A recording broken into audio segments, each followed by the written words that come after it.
کہ امر بالمعروف نہی عن المنکر کی حقیقت کیا ہے، کون سا منکر کس درجے کا ہے۔ ہر منکر پر نکیر ایک طریقے سے نہیں کی جاتی، چونکہ منکر کے بھی مراتب ہیں، کفر اور ہے، فسق اور ہے، فلاں اور ہے، فلاں اور ہے۔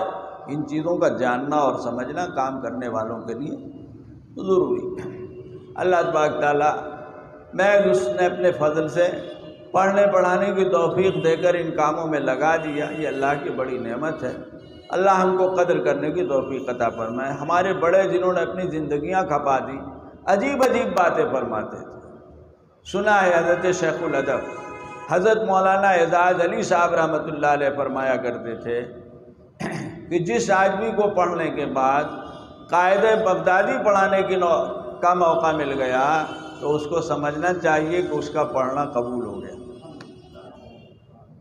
صوفیہ کہتے ہیں ایک نیکی کرنے کے بعد دوبارہ اگر اس کا موقع ملے تو سمجھو وہ نیکی مقبول ہو گئی۔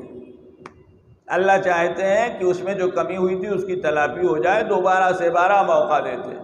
پڑھا 2-4 سال 6 سال جو بھی پڑھا، پھر اللہ نے اسی میں لگا دیا، تو اس کا مطلب ہے کہ اللہ نے ہمارے پڑھنے کو قبول کر لیا۔ بہت بڑی بشارت ہے، بہت بڑی بشارت ہے کہ اللہ نے نعمت دی۔ ٹھیک ہے حالات ہیں، ان حالات میں ہماری دنیا بھی اسی سے چل رہی ہے اور ہم کو کوئی پریشانی نہیں ہے، نہ پریشانی ہونی چاہیے، قطعاً نہیں۔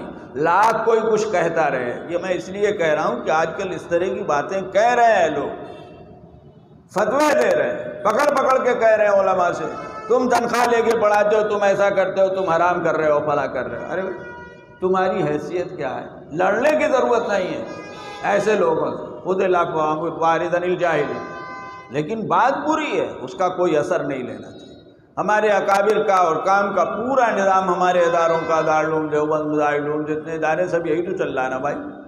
شروع سے قوم سے پیسے لیے، ایک ایک پیسے کو لکھا، حساب لکھا، اور شروع سے یہ نظام بنایا۔ زبردستی بے تنخواہ خدمت نہیں لی جاتی، اور اب تو حالات ایسے ہیں کہ بے تنخواہ لینے سے، کام لینے سے انکار ہی کر دینا چاہیے۔ تنخواہ لینی ہو تو لو، نہیں تو پھر رہنے دو، چونکہ ایسا آدمی صحیح طور پر کام نہیں کرتا۔ میں نے سنا ہے حضرت مولانا مفتی محمود حسن صاحب گنگوئی رحمۃ اللہ علیہ، جو میرے افتاء کے استاد تھے اور دورے میں بھی بخاری میں نے ان سے پڑھی نصف ثانی، وہ جب دارالعلوم آئے، قائد طیب صاحب رحمۃ اللہ علیہ ان کو بڑے اہتمام اور احترام سے لائے کانپور سے، تو اللہ نے کچھ وسعت دے دی تھی، حالات تھے، ایک زمانہ کانپور میں نہایت تنگی کا گزرا، جو بھی اسباب رہے ہوں، تو انہوں نے کہا کہ میں تنخواہ نہیں لوں گا۔ تو حضرت قاری صاحب نے فرمایا کہ دیکھیے دارالعلوم کا نظام یہ ہے کہ کوئی خدمت بغیر تنخواہ کے نہیں، اسے تنخواہ تو لینی پڑے گی، آپ کو ضرورت نہیں ہے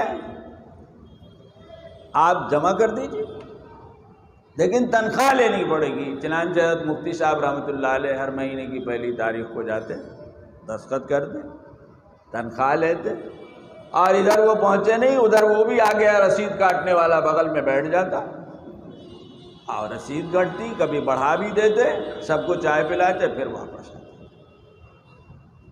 واپس آتے۔ یہ طریقہ ہے، لہذا اس طرح کرنا پڑے گا۔